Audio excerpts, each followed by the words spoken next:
Okey, Assalamualaikum warahmatullahi wabarakatuh. Pada hari ini saya akan membentangkan tentang kertas cadangan saya dalam kajian tindakan yang akan saya lakukan, iaitu keberkesanan penggunaan aplikasi PictoBlock bagi meningkatkan kefahaman murid terhadap pengaturcaraan dalam PDP RBT tahun 4. Okey, nama saya Muhammad Hamdi bin Ahmad Labib daripada 5 PSMP RBT 1. Okey, jadi sepanjang pembentangan ini saya akan merujuk kepada slide di sebelah ini untuk membentangkan dengan lancar lah. Okey, jadi kita teruskan kepada pendahuluan. Okey, jadi di pendahuluan ini saya ingin menceritakan kenapa saya memilih kajian ini. Okey, pada pertamanya inginkan PDPC yang lebih berkesan bagi membimbing dan memperkenalkan pengaturcaraan kepada murid tahun 4. Okey, jadi jika kita lihat di SKP RBT tahun 4, dia mempunyai topik yang ke-6 iaitu pengaturcaraan. Okey, dalam topik ini murid akan belajar serba sedikit tentang pengaturcaraan. Dia akan belajar pseudocode, dia akan belajar membina aturcara dan pengenalan kepada pengaturcaraan lah dalam kehidupan seharian ni. Okey. Tapi penekanan yang saya guna adalah di standard kandungan 6.2 iaitu pembangunan kod arahan dan juga 6.1 iaitu asas pengaturcaraan. Okey, jadi di sini adalah kajian yang saya ingin lakukan adalah penggunaan aplikasi PictoBlock ini sebagai BBM tambahan. Okey, jadi PictoBlock ini merupakan sebuah aplikasi pengaturcaraan yang telah diringkaskan agar mudah untuk kanak-kanak menggunakannya. Okey, jadi PictoBlock yang saya gunakan ini, aplikasi ini digunakan bersama Arduino Uno, salah satu medium robotik lah. Okey, jadi nanti saya akan terangkan kenapa saya memilih PictoBlock dan kenapa digandingkan bersama Arduino Uno. Okey, jadi kita teruskan dulu kepada konteks. Okey, RBT merupakan sebuah mata pelajaran yang berfokuskan kepada mereka bentuk dalam penghasilan produk berasaskan teknologi. Okey, ini seperti yang saya bagi tahu tadi. Memang RBT merupakan salah satu cabang STEM dan penekanannya diberikan kepada kemahiran asas dalam teknologi untuk sebagai persediaan kepada murid menghadapi cabaran abad ke-21. Selain daripada kaedah pengajaran dalam abad ke-21, ada juga pengaplikasian teknologi di situ. Okey, jadi kemahiran asas yang diperlukan seterusnya lah, selain daripada cabaran abad ke-21 ini tadi, dia juga kemahiran asas yang diperlukan bagi mendepani cabaran pada era revolusi industri 4.0 yang sedang berlaku sekarang ni lah, yang banyak menggunakan IoT, Internet of Things, dalam kehidupan seharian.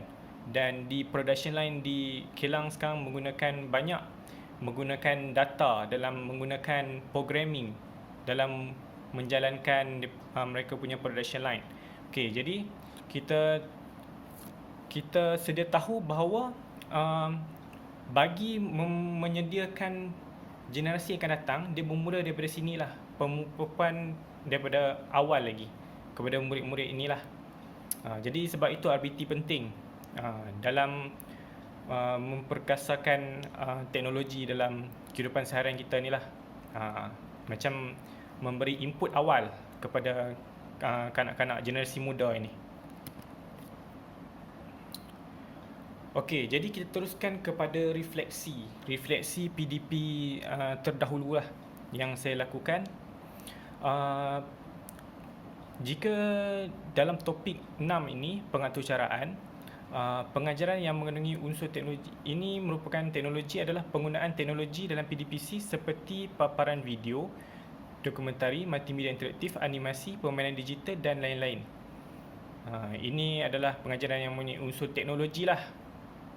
Okay, kita lihat sekali lagi di poin yang pertama tu, pengajaran yang mengandungi unsur teknologi pula adalah penggunaan teknologi dalam PDPC seperti paparan video, dokumentari, multimedia interaktif, animasi, permainan digital dan lain-lain.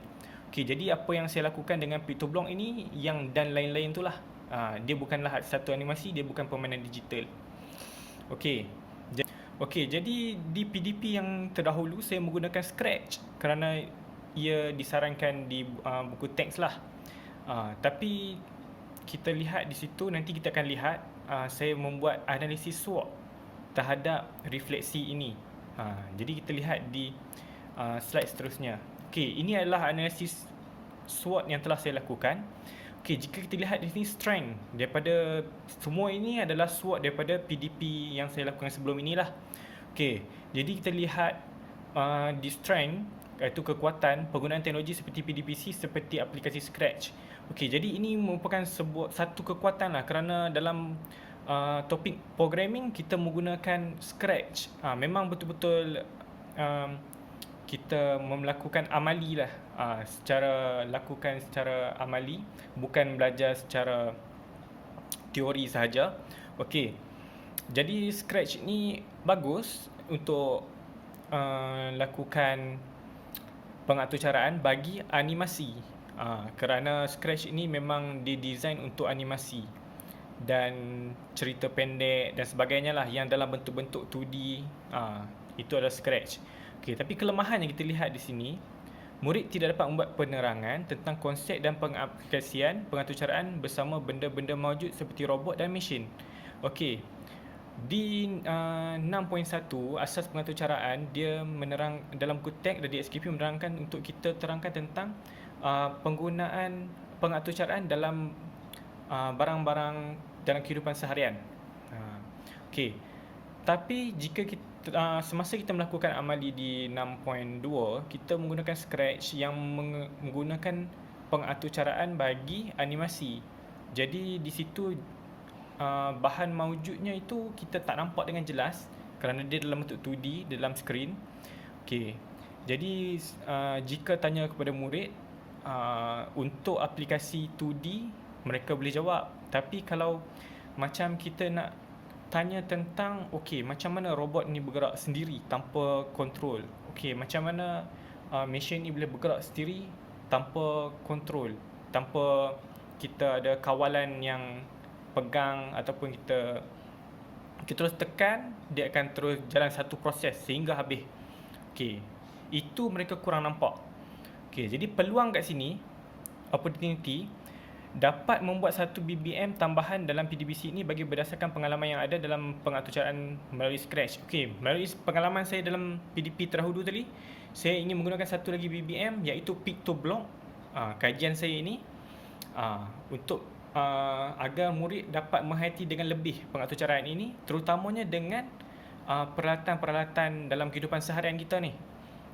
Bukan hanya dalam kartun ataupun di animasi cerita pendek yang di 2D saja. Okey, jadi ancaman dia daripada murid tidak dapat, sebab murid jika dia belajar Scratch saja, apa dia punya ancaman dia adalah murid tidak dapat mencapai SP 6.1.1 dia dengan sepenuhnya, iaitu menyatakan maksud pengaturcaraan dan kegunaan aturcara dalam perkakasan harian.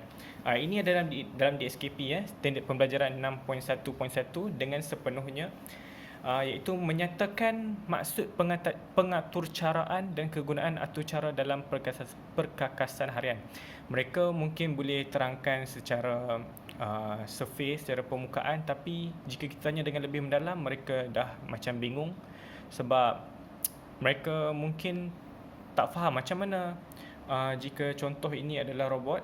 Okey, tiba-tiba bila kita on, okey, dia jalan sendiri. Mereka tak faham benda tu. Tapi dengan mempelajari Scratch, mereka dapat lihatlah dengan susun aturcara tu, dan animasi tu akan bergerak ikut mereka punya aturcara. Tapi itu secara 2D. Sekarang ni kita cerita di 6.1.1 ini adalah perkakasan harian. Tapi bila lakukan amali di 6.2 itu, mereka lakukan Scratch secara 2D. Dia agak tidak menyentuh perkakasan harian lah. Jadi sebab itu saya ingin menggunakan PictoBlock dalam pengajaran saya atau PDP saya dalam topik pengaturcaraan lah. Okey, jadi di sini kita lihat pula fokus kajiannya. Okey, di sini seperti yang saya beritahu tadi, saya ingin membuat satu kajian iaitu keberkesanan penggunaan aplikasi PitoBlock bagi meningkatkan kefahaman murid terhadap pengaturcaraan dalam PDP RBT tahun 4. Jadi penggunaan aplikasi PitoBlock jelasnya di sini untuk meningkatkan kefahaman murid terhadap pengaturcaraan dalam PDP RBT tahun 4, yang mana kita lihat tadi ancamannya itu tidak dapat mencapai dengan sepenuhnya kerana mereka kurang faham. Kerana mereka di Scratch tu mereka hanya belajar secara 2D. Sekarang macam mana pula dengan perkakasan yang seperti robotik, yang 3D, yang mewujud. Okey, jadi saya menggunakan untuk mereka faham benda ini dengan menggunakan PitoBlock ini. Jadi murid tidak dapat membuat penerangan tentang konsep pengaturcaraan dengan benda-benda mewujud seperti robot, perkakasan dan mesin. PitoBlock ini digunakan agar mereka lebih faham mengenai pengaturcaraan serta dapat mengaitkannya dengan perkakasan harian. Okey, itu adalah antara objektif utama saya, iaitu dengan menggunakan PitoBlock ni agar murid ni faham tentang okey, bagaimana pengaturcaraan dilakukan terhadap perkakasan harian. Jelas. Kerana kalau kita ikut DSKP dan dalam buku teks tu dia ada menyatakan penggunaan untuk ni guna Scratch, dan dia ada senaraikan juga beberapa aplikasi seperti dia ada Biop, dia ada MyBlock, dia ada Microbit. Okey. Tapi bila kita lihat aplikasi-aplikasi yang juga disenaraikan itu juga semua itu ke arah animasi juga. Okey, jadi jika kita lihat di buku teks RBT tahun 4 di halaman 86, iaitu terdapat nota kaki untuk guru yang memberitahu bahawa tunjukkan fitur pada aplikasi pengaturcaraan yang lain dan terangkan aplikasi pengaturcaraan yang terdapat di pasaran. Okey, jadi di sini menunjukkan bahawa tiada halangan untuk guru menggunakan aplikasi lain untuk mengajarkan pengaturcaraan inilah sebagai BBM tambahan seperti yang saya lakukan dengan menggunakan PitoBlock inilah. Di DSKP juga tiada penetapan khusus untuk menggunakan Scratch sahaja. Jadi saya beranggapan PitoBlock ini boleh digunakan sebagai jika tak boleh digunakan sebagai utama, kita gunakan sebagai BBM tambahan. Okey. Jadi teruskan kepada objektif kajian dan soalan kajian. Okey, kita lihat di sini objektif kajian membantu murid menyatakan maksud pengaturcaraan dan kegunaan aturcara dalam perkakasan harian. Yang kedua, membantu murid memahami pengaplikasian pengaturcaraan dalam perkakasan harian menggunakan aplikasi PitoBlock. Soalan kajian pula adalah, adakah aplikasi PitoBlock bersama bahan mewujud dapat membantu murid memahami kegunaan aturcara dalam perkakasan harian? Okey, soalan kajian yang kedua, adakah aplikasi PitoBlock bersama-sama bahan mewujud dapat memberi gambaran yang jelas kepada murid tentang pengaplikasian pengaturcaraan dalam perkakasan harian? Okey, slide yang seterusnya. Peserta kajian. Okey, peserta kajian bagi kajian saya ini adalah saya mengambil satu kelas murid tahun 4 di sekolah, iaitu seramai 40 orang murid daripada kelas tahun 4. Okey, kita teruskan kepada kaedah pengumpulan dan menganalisis data. Bagi pengumpulan data, saya melakukan pemerhatian dan juga lembaran latihan. Pemerhatian ni saya menggunakan senarai semak terhadap hasil kerja dan tingkah laku murid semasa membina aturcara tersebut. Lembaran latihan ini diberi kepada mereka sebagai pengukuhan dan kita lihat tercapai tak objektif PDP pada hari tersebut. Berkesan tak PitoBlock ini? Okey, untuk menganalisis data pula, pemerhatian terhadap proses dan hasil kerja murid menyiapkan aturcara. Jadi hasil kerja murid itu dianalisis setelah itu kan. Tengok macam mana susunannya tu, dapat tak dia faham. Okey, menganalisis lembaran kerja juga, iaitu analisis dokumen. Analisis dokumen yang dilakukan, iaitu lembaran kerja yang saya berikan tu kan. Kemudian data dipersembahkan melalui kuantitatif. Data-data daripada lembaran kerja, daripada senarai semak akan saya bentangkan secara kuantitatif. Okey, seterusnya kita lihat di sini model kajian tindakan Kemis dan McTaggart 1988. Ini satu model kajian tindakan yang saya gunakan. Saya jadikan sebagai rujukan. Okey, yang bermula dengan tinjauan awal, iaitu saya melakukan tinjauan awal dengan mengumpul data awal dengan memberi satu lembaran kerja untuk melihat kefahaman mereka terhadap topik ini, dan juga saya melakukan semasa mengutip data awal tu, saya juga melakukan temu bual bersama murid dan guru. Okey, seterusnya merancang tindakan. Setelah saya kena pasti masalah itu, iaitu mereka ni kurang faham dengan mendalam tentang pengacaraan ini, saya mula merancang untuk mencari satu aplikasi yang dapat menunjukkan penggunaan bahan maujud ni. Okey. Jadi seterusnya melaksanakan tindakan dan memerhati. Okey, semasa hari kejadian, semasa hari untuk PDP tersebutlah. Hari yang saya mengajar PDP tersebut, saya akan memerhati mereka, melihat tindakannya, melihat macam mana reaksi mereka, melihat macam mana proses tingkah laku mereka semasa proses, dan juga hasil akhir mereka tu. Yang itu yang akan kita lihat lah, berkesan atau tidak penggunaan PictoBlock ini. Kemudian kita akan mereflect lah, tengok apa yang perlu buat penambahbaikan dan lain-lain lah. Okey, jadi berikut merupakan carta ahli tindakan. Ini yang saya lakukan, iaitu yang pertamanya melakukan tinjauan awal untuk mengenal pasti masalah, kemudian merancang dan melaksanakan tindakan.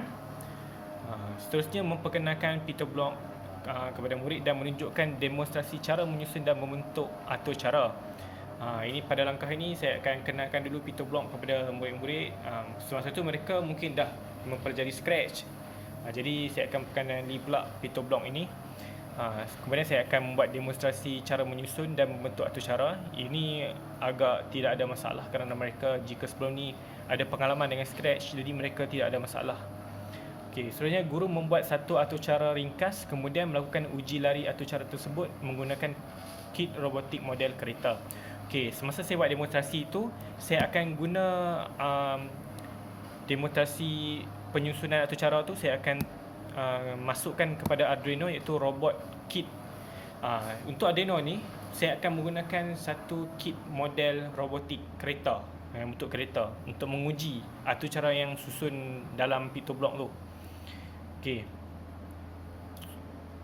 Seterusnya saya akan lakukan uji lari tersebut, kemudian membahagikan murid kepada beberapa kumpulan dan setiap kumpulan diberikan tugasan membina atur cara yang berbeza. Ini saya akan masukkan mereka ke dalam kumpulan bagi melakukan satu bekerja secara berkumpulan lah, cooperative learning kan, agar mereka itu, kita nak didik mereka supaya mereka ini saling bekerjasama, macam mana mereka punya tolak ansur dengan rakan-rakan, macam mana mereka punya komunikasi, kepimpinan. Okey, seterusnya uji lari tersebut dilakukan setelah murid siap membina atur cara. Kemudian secara berkumpulan tadi tu dah siap, kita akan transfer atur cara mereka itu kepada robotik itulah, nak uji lari, nak test hasil yang mereka susun tu menjadi ke tidak, betul ke tidak. Jadi mereka akan lihat sendiri. Setelah mereka susun di PictoBlock, sekejap lagi saya akan menunjukkan sedikit fitur-fitur PictoBlock. Okey, sebelum itu saya teruskan kepada yang hujung ni, ialah melakukan refleksi terhadap hasil uji lari dan PDPC tersebut, iaitu kita lihat kembali PDPC tersebut. Kalau ada sikit-sikit masalah, murid perlu dengan kita dan murid buat refleksi terhadap PDPC tersebut lah, untuk penambahbaikan pada masa akan datang. Kita lihat macam analisis SWOT tadi tu, kita akan buat macam tu lah. Okey, jadi mari kita lihat PictoBlock. Okey, inilah PictoBlocknya. Okey, jadi paparan muka depan PictoBlock ini dia lebih kurang macam Scratch juga. Cuma dia, PictoBlock ini mempunyai kebaikan, iaitu pengatucaraan yang kita lakukan dalam PictoBlock ni dapat disambungkan kepada Arduino, iaitu robotik. Dia bukan sahaja terkepung dalam dua dimensi tadi itulah, kartun, buat cerita pendek, dia dah keluar daripada situ dan kita dah boleh programming untuk bahan-bahan maujud. Salah satu board yang boleh digunakan dengan aplikasi PictoBlock ni adalah Arduino lah. Jadi saya memilih untuk menggunakan Arduino.